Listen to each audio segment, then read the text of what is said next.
"Sir, this boy lived with me in the orphanage," maid's daughter said. Billionaire's face went pale. The rain whispered against the tall glass windows of the Cole mansion, echoing through its vast empty halls. Inside, billionaire Harrison Cole sat before a dying fire, his eyes fixed on a portrait above the mantel, a smiling 4-year-old boy holding a toy sailboat. His son, Ethan, gone 10 years now. The house had forgotten laughter. Every clock ticked through silence like a wound reopening. Harrison's fortune had built skyscrapers, but none tall enough to escape his grief. Then, one stormy afternoon, a quiet change entered his mansion. A new maid named Marta and her daughter, Lila, a small girl with soft brown eyes and a shy smile. Harrison barely noticed them at first. He didn't want children around. They reminded him of what he had lost, but fate had other plans. If you believe in kindness, miracles, and second chances, please like, comment, share, and subscribe. Your support keeps stories of hope alive. That evening, as thunder rolled outside, Harrison entered the grand hall. The maid and her daughter were cleaning near the fireplace. Lila stood frozen, her gaze fixed on the portrait above. Harrison's footsteps echoed behind her, but she didn't turn. Her lips trembled as she whispered, "Sir, this boy, he lived with me in the orphanage." The words struck like lightning. Harrison's breath caught. "What did you say?" His voice trembled between disbelief and anger. Marta stepped forward, terrified. "I'm sorry, Mr. Cole. She doesn't understand." But Lila's voice was steady. "He was my friend. He said his name was Ethan. He said his dad would come for him." The room tilted. 10 years of buried sorrow rushed back. The police had found a broken sailboat and a life jacket near the lake, but never a body. Harrison had buried a closed coffin, and his heart with it. That night he sat alone in his study, replaying the girl's words. Could it be true? Could his son still be alive? A single spark of hope flickered inside him, but fear crushed it. He couldn't bear to believe. Not again. And yet, he couldn't let it go. Before dawn, he drove to St. Mary's Orphanage, the place Lila had mentioned. The small building stood weary and faded at the edge of town. The matron recognized him immediately. "Mr. Cole," she said softly, "we had a boy years ago, found near the lake. He couldn't speak for months. We called him Eli. Where is he now?" Harrison demanded. Her face fell. He was adopted 5 years ago. The family moved overseas.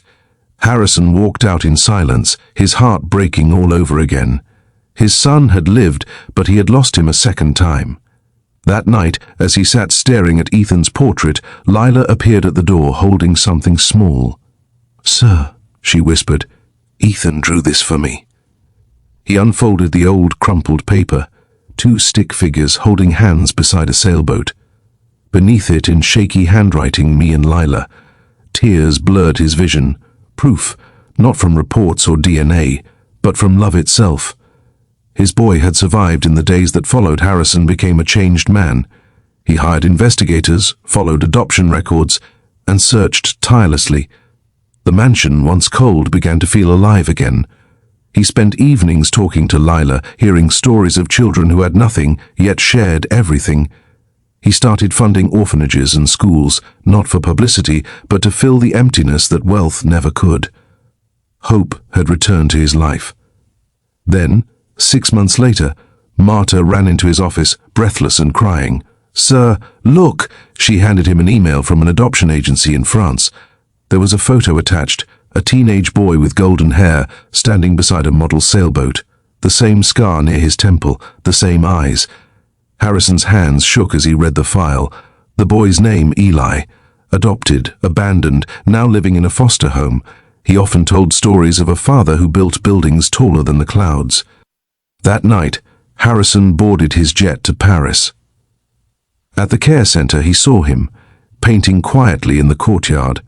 The resemblance stole his breath. Harrison approached slowly, tears already in his eyes. "Ethan?" he whispered. The boy looked up, eyes wide, the brush slipping from his hand. "Dad?" The world stood still, and then, in one heartbeat, they were in each other's arms, father and son lost and found. They returned home weeks later. The Cole mansion, once silent, now glowed with warmth and laughter. Lila ran through the halls with Ethan, showing him their old drawing, their shared past reborn.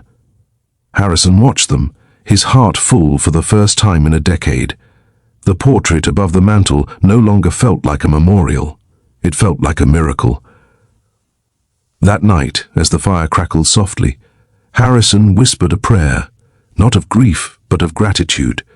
Sometimes miracles don't arrive with thunder or angels. Sometimes they walk in quietly, holding a dust rag in a child's hand.